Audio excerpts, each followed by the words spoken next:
The Ford government's repeal of the modernized sex ed curriculum, which effectively removed references to same-sex relationships and gender identity, the showdown over that finally playing out in the Osgood courts here behind me. Two groups say it's an unconstitutional move by the Premier.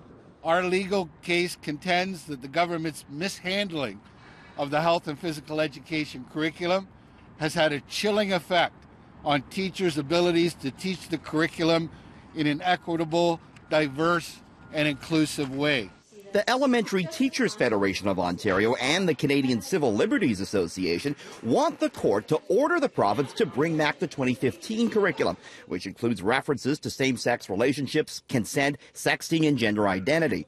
The province wants the case dismissed. I think it's a fair question to ask. Sure. Does the Ford government want information about same-sex and transgender being taught in schools? Yes or no, sir? Look, the part of the curriculum that has been changed, obviously, is the elementary school curriculum. The curriculum at can't say yes or no to that. The curriculum at the secondary level hasn't changed. Government lawyers are arguing that the Constitution doesn't set out what sexual health topics must be taught at schools. Repealing the modernized sex ed curriculum was a Ford campaign promise, though the NDP think it may have more to do with certain groups whispering in the Premier's ear. We do know that both Charles McVety and Tanya Granick-Allen were present for the throne speech. And during that throne speech, not only was there no Indigenous land recognition, but they also used the word lifestyle when they're talking about different pillars of diversity. Transgender issues and all these issues that everyone's dealing with right now, doesn't it make sense that it should be in the curriculum? They're being taught right now. I know, as I said, not though. In my kids' school, their questions are answered, and it's not in the sex ed curriculum.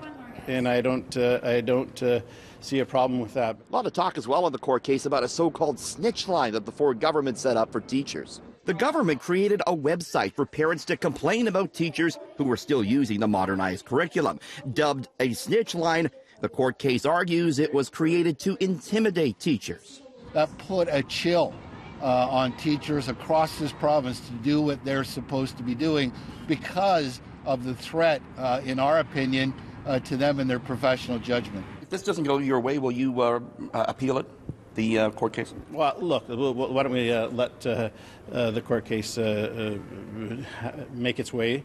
But I'm very confident that in September of 2019 we'll have a curriculum that is based on the consultations of over 72,000 people. Now, this landmark court case is being decided by a panel of 3 judges. The hearing will wrap up tomorrow, though we're not expecting a verdict for several days or possibly several weeks. On University Avenue outside Osgood Hall, Richard Southern, City News.